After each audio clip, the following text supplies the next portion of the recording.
C'est le premier dimanche du mois de mars. Et nous sommes là pour rendre grâce à Dieu, pour l'élever, pour tout ce qu'il fait et continue de faire dans notre vie. Amen. Dimanche passé, nous avons commencé un thème qui parle de la nouvelle naissance.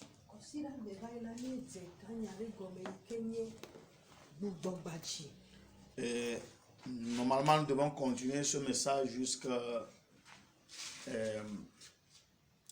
la fin de ce mois.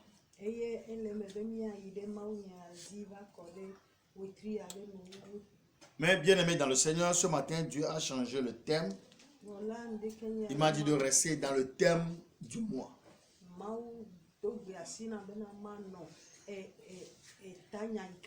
Le thème de ce mois s'intitule Notre saison de grandeur.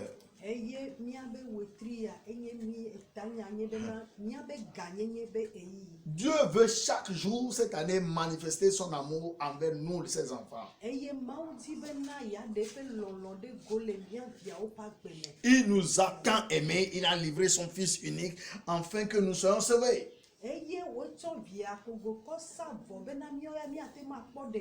Et la Bible dit à tous qui l'ont reçu, à tous qui croient en son nom, il a donné le pouvoir et l'autorité de devenir enfants de Dieu. Si nous adorons un Dieu grand et que notre Père céleste c'est un Dieu grand et que nous portons son identité, j'aimerais te dire ce matin, bienvenue dans ta saison de grandeur. Il faut que la grandeur que porte ton Père se manifeste dans ta vie. Tu ne peux pas adorer un grand Dieu, porter son identité, devenir son fils et que tu sois petit.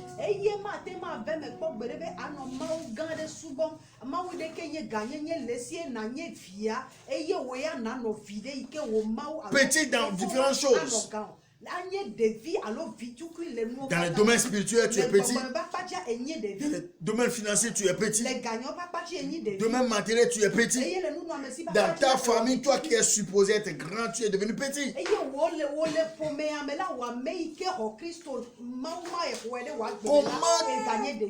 Comment tu peux adorer un grand Dieu? On t'appelle enfant de Dieu. Et devenir pauvre. Et devenir pauvre en esprit. Pauvre physiquement. Quand on te voit, les gens qui ne vont pas à l'église, pour eux c'est mieux que pour toi.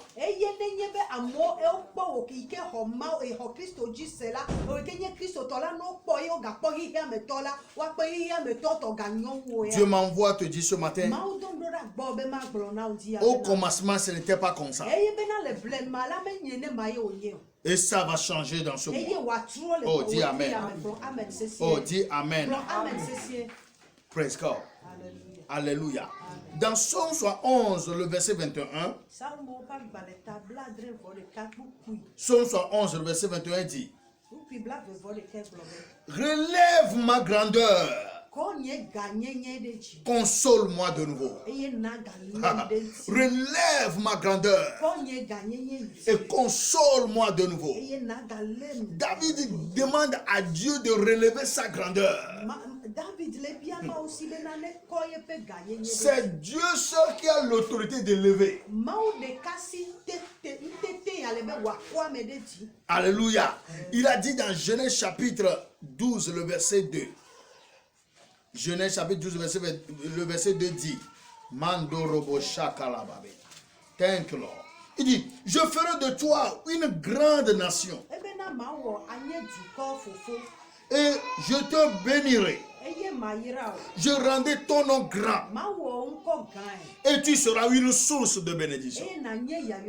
Je ferai de toi, première chose, une grande nation.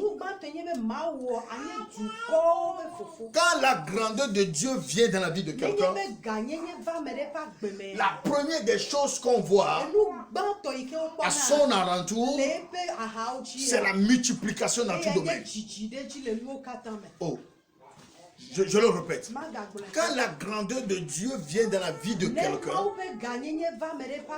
la première des choses que l'on remarque, c'est la multiplication dans tous les domaines.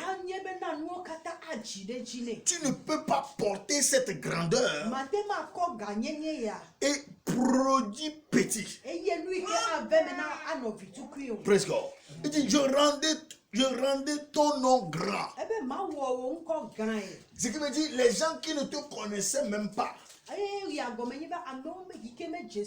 vont commencer à te connaître.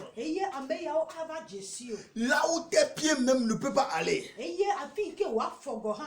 ton nom ira là-bas. À cause du nom que l'Éternel te donne. Il a dit, la pierre qu'ont rejeté les bâtisseurs est devenue la principale. Le nom de cette pierre a changé. Je prophétise en tant que messager de Dieu pour toi que d'ici la fin de ce mois, Dieu est en train de changer ton nom. Amen. Oh, je dis Dieu est en train de changer ton nom. Amen. Je suis venu te dire la place que tu es, là où tu es aujourd'hui. Dieu t'a préparé de grands lieux qui vont élargir ton nom.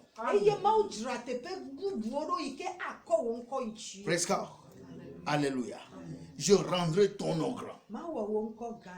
Il dit, tu seras une source de bénédiction. Quand tu portes la grandeur de Dieu, à Dieu les commandements. À Dieu les commandements. À Dieu les manquements. Non, à Dieu, au revoir les manquements. Pour aller demander avant de manger. Souffrir avant de manger. Pleurer avant de manger. Si la gloire de Dieu est sur toi, même si tu n'as même pas 5 francs en poche, les gens te voient comme un milliardaire. Oui, c'est la gloire qui fait ça. C'est la grandeur de Dieu qui fait ça. Tu n'as pas l'argent dans ta poche.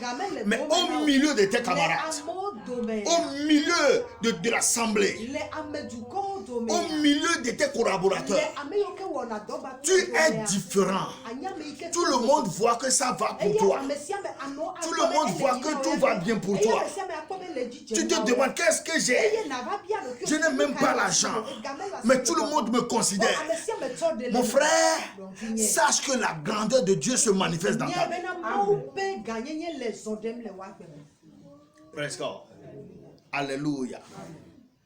Pour rentrer dans l'atmosphère, que faire?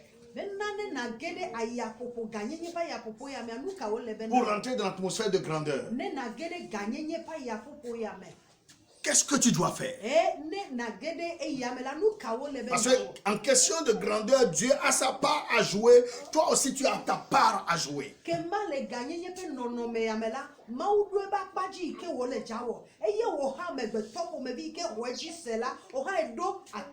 La première des choses qu'il te faut, c'est la séparation. Il faut mener une vie de séparation. Tu dois prendre la décision de se séparer de certaines choses. De séparer de certains amis. Quitter certains lieux. Et tu te mets à part, à l'écart. La séparation compte pour Dieu. Presque. Dans Genèse chapitre 12 que nous venons de lire, le verset 1. Le verset 1 dit, l'Éternel dit à Abraham, va-t'en de ton pays, de ta patrie, de ta maison, la maison de ton père, dans le pays que je te va dans le pays que je te montrerai. Ça, c'est une séparation. Dieu sait qu'Abraham ne peut pas vivre dans la maison de son père, dans sa patrie, et avoir la grandeur dont il a préparé pour lui. Abraham matemano fofo abapeme e o adeje sima o fait gagner. Il y a certains lieux, l'environnement dans lequel tu es. Et que mate peado ikelele alo ne nonala. Dieu ne peut pas te bénir dans cet environnement. Parce que chaque fois que la présence de Dieu vient vers toi, l'atmosphère dans laquelle tu es en ce moment ne donne pas assez à Dieu de te visiter. Dieu savait qu'Abraham ne peut pas être dans la maison de son père et bénéficier de cette grandeur. Il dit, va-t'en de ton pays. De ton pays. Tu peux être ici au Togo, mais mener une vie de séparation.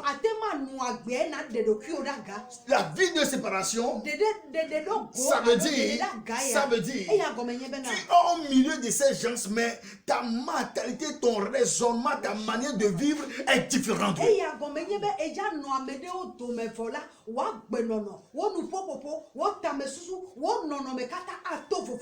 Quand tu es au milieu, tu vis comme eux, tu parles comme eux, tu réfléchis comme eux, tu penses comme eux, tu n'auras jamais la gloire et la présence et la grandeur de Dieu.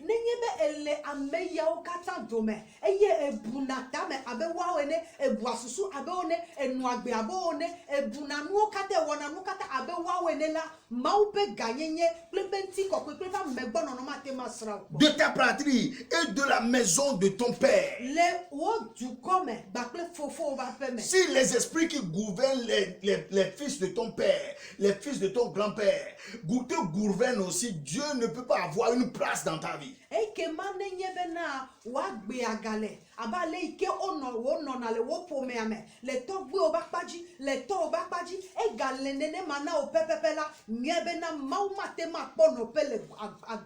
Chaque fois que Dieu veut visiter quelqu'un et changer l'identité de cette personne, changer la personnalité de cette personne, changer le nom de cette personne, il lui dit de se mettre à l'écart. Il a appelé Moïse. Il dit, mets-toi à l'écart. Monte-toi sur le mont Sinaï. Moïse était resté dans la présence de Dieu, dans une séparation, dans la présence de Dieu pendant 40 jours, 40 nuits. Et quand il est revenu, la Bible dit, les gens n'arrivent plus à regarder son visage. Il y avait une gloire qui a changé sa personnalité, qui a changé tout autour de lui. Presque. Le Seigneur mon Dieu va te changer dans ce mois. Dieu va te transformer dans ce mois. Les gens te verront et ils te diront, depuis quand tu es devenu comme ça? Oh mon Dieu va le faire dans ta vie. Praise God. Alléluia. Alléluia. Dans 2 Corinthiens chapitre 6, le verset 17. 2 Corinthiens chapitre 6, le verset 17. Qu'est-ce que la Bible nous dit?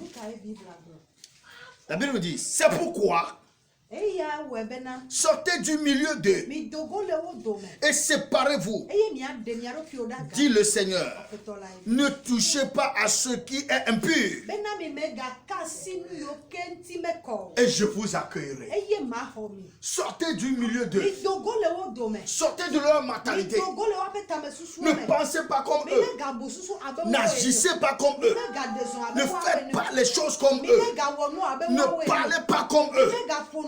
Séparez-vous, sortez du milieu d'eux, mettez-vous à l'écart, ne touchez pas aux choses impures qui est au milieu d'eux. Sortez de là, quittez là-bas, et je vous accueillerai. Vous porterez mon nom. Alléluia. Sortez du milieu d'eux. Tu ne peux pas vivre comme les gens qui sont autour de toi vivent. Et bénéficier de la grandeur de Dieu. Presque. Tout le monde disant que les gens d'Akato. Si nous disons les gens d'Akato, il faut que l'on voit en nous là, que nous sommes différents des comportements des gens d'Akato.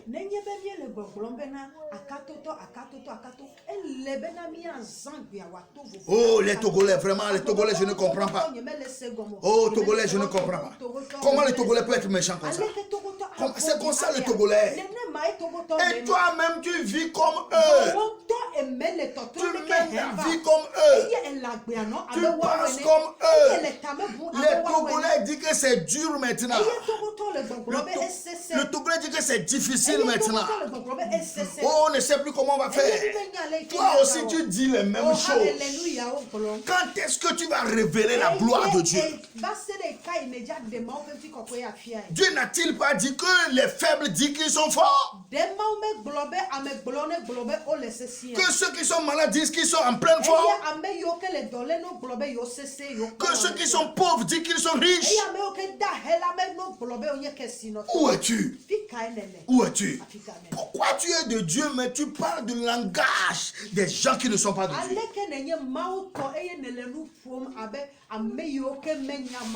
Pourquoi tu es de Dieu? Tu veux que tout le monde sache que tu vis la même chose comme eux.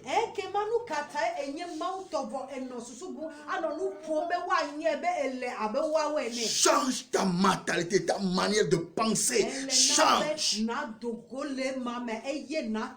Écoutez, tu n'es pas pauvre. Tu es riche. Je dis, tu n'es pas pauvre. Tu es riche. Si tu es de Dieu, si tu es fils de Dieu, enfant de Dieu, laisse-moi te dire que tu n'es pas pauvre. Parce que Dieu dit, à moi l'or, à moi l'argent. Thank you. Acte 13, verset 2. La Bible dit quand ils servaient le Seigneur dans leur ministère, jeûnaient, adoraient. Dieu dit, mettez-moi à part Saul et Barnabas. Quand Dieu veut transformer,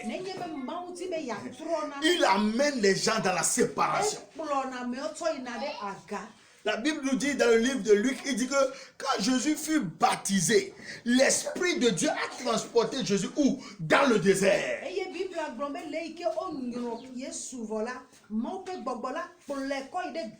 Jésus n'était pas au milieu des gens. Dieu l'a amené dans le désert. La Bible dit il a jeûné 40 jours, 40 nuits. Et il dit, quand il est de retour, il est revêtu de la puissance de Dieu. Ça c'est un. Et la Bible dit, sa renommée fut répandue sur toute l'étendue du territoire. La première des choses que Dieu fait, s'il veut te rendre grand, il te donne une renommée. Je prophétise que Dieu va te donner une renommée. Dans le nom puissant de Jésus-Christ. Dans le nom puissant de Jésus-Christ de Nazareth. Alléluia. Alléluia. Nous allons donner quelques exemples des gens que Dieu a rendus grands par une vie de séparation. Parlons de Daniel. La Bible dit, le roi avait dit à son cuisinier, nourris-les, je veux qu'ils mangent correctement.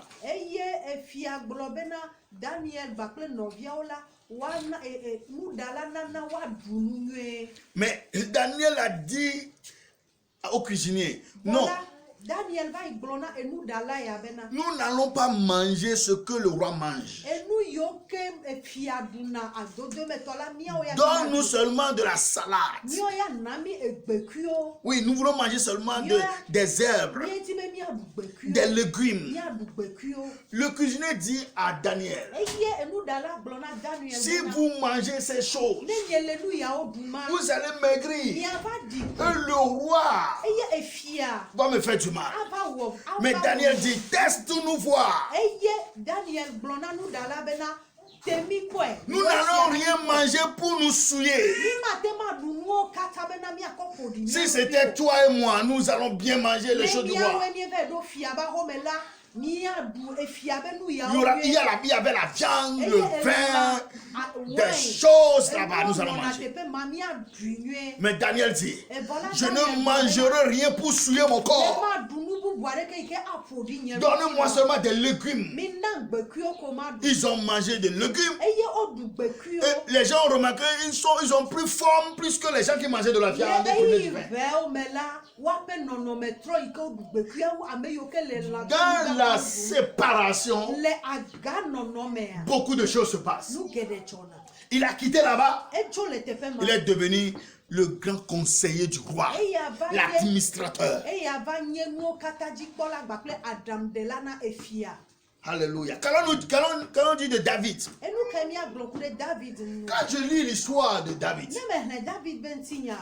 son parents l'ont envoyé dans la brousse pour aller prêtre des bébés. Donc ce qui veut dire, chaque jour de David est une journée de séparation.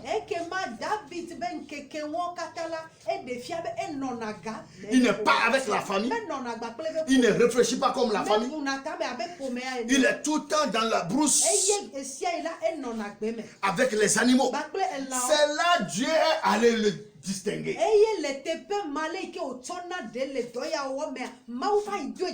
C'est là Dieu l'a détecté. Et Dieu a dit à Samuel, j'ai vu celui qui fera le désir de mon cœur dans la maison d'Esaïe. Presque. Alléluia. Alléluia. On est allé chercher David dans la brousse pour le oindre roi. Si tu n'es pas séparé des choses, si tu ne mènes pas une vie de séparation, Dieu ne peut pas te détecter et te confier de grandes choses. Presque.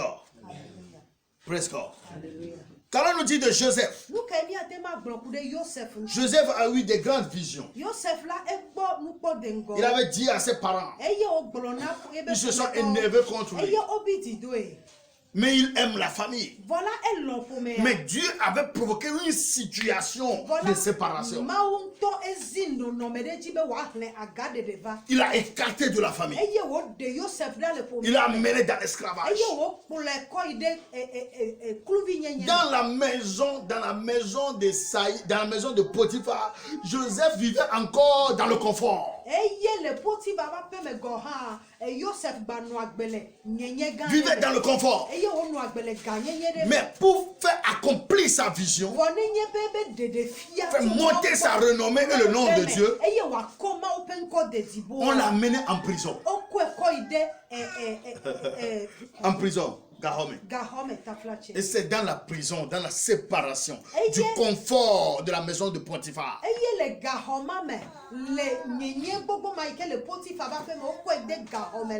C'est là Dieu est venu le visiter. La grandeur l'a fait sortir de la prison. Je prophétise ce matin que toute prison dans laquelle tu es, la grandeur de Dieu te fait sortir ce matin. Au nom de Jésus de Nazareth. Je dis, la grandeur de Dieu te fait sortir maintenant. Dans le nom de Jésus de Nazareth. Praise God. Alléluia. Bien-aimés dans le Seigneur, nous devons mener une vie de séparation. Il y a certaines amitiés que nous formons, ça nous amène très loin de la grandeur de Dieu. Certains quartiers nous sommes, ça nous amène hors de la grandeur de Dieu. Une fois que nous pensons comme eux, une fois que nous réfléchissons comme eux, une fois que nous menons nos vies comme eux, Dieu s'écarte de nous. Mais ma prière pour toi et pour moi ce matin, que dans ce mois de mars, qui est notre mois de grandeur, que Dieu te lève. Et dit que Dieu te lève. Qui te fasse sortir de l'opprobre. Qui te fasse sortir de la honte. Qui te fasse sortir de la misère. Je prophétise sur ta vie qu'à partir de ce matin, les choses changent dans ta vie. Oh, je dis, les choses changent dans ta vie. Tu ne mourras pas prématuré. Tu ne mourras pas sans accomplir la volonté de Dieu. La volonté de Dieu s'accomplira dans ta vie. Je déclare sur ta vie tout ce qui est négatif dans ta vie se transforme en positif au nom de Jésus-Christ. Quand tu vas sortir d'ici ce matin, la gloire de Dieu, je dis la gloire de Dieu va se manifester dans ta vie. Dans le nom de Jésus-Christ, je déclare sur ta vie, ce mois ne verra pas ta fin. Je dis ce mois ne verra pas ta fin. Mais tu verras la fin de ce mois avec gloire, avec bénédiction, avec puissance, avec autorité. Dans le nom de Jésus-Christ de Nazareth, les gens diront de toi dans ce mois, qu'est-ce que tu as fait? Quel est ton secret? Tu leur diras, Dieu m'a caché en un lieu secret et il m'a transformé. Moshakalabalagada. Libro soko baka yakatuzera. Mandeleya masoko bala ya makanda la yaba. Moshikalabaya. Le chiffre 3 est très important pour Dieu. Nous sommes dans le troisième mois. Il y a un de nos langages qui dit on ne peut pas poser une marmite sur 3 choses et que ça va tomber.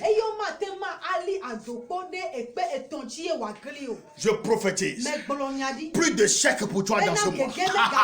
Plus de chèques pour toi dans ce mois. Tu vas réussir. Je dis tu vas réussir. L'endroit où les gens échouent, c'est la fondation de ton succès. Dans le nom puissant de Jésus-Christ de Nazareth. Là où ton parent, tes pères, ta mère n'ont jamais mis pied, je te vois aller là-bas, dépasser là-bas, au nom de Jésus-Christ. Hey, écoute-moi, la bénédiction de Dieu que tes parents, ta famille n'a jamais expérimenté.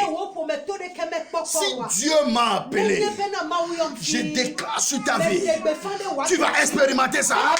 Au nom de Jésus-Christ de Nazareth. Père, nous te disons merci ce matin pour ce message. Seigneur, manifeste-toi. Manifeste-toi dans ce mois. Il faut que le monde sache que tu nous as appelés. Dans ce mois, Seigneur, chaque jour, chaque heure sera des heures, seront des jours de témoignage pour nous. Dans le nom puissant de Jésus. Amen. Acclame très fort le Seigneur. Acclame très fort le Seigneur. Dimanche prochain, nous allons continuer le message. Nous allons parler des merveilles de la séparation. Oui, les merveilles, les bienfaits de la séparation. Quand tu te mets à part des autres, tu te sépares d'eux. Ce que Dieu fait dans la vie de ces gens. Nous allons parler de ça. Que Dieu te bénisse et qu'il te soutienne. Amen. Acclame très fort le Seigneur.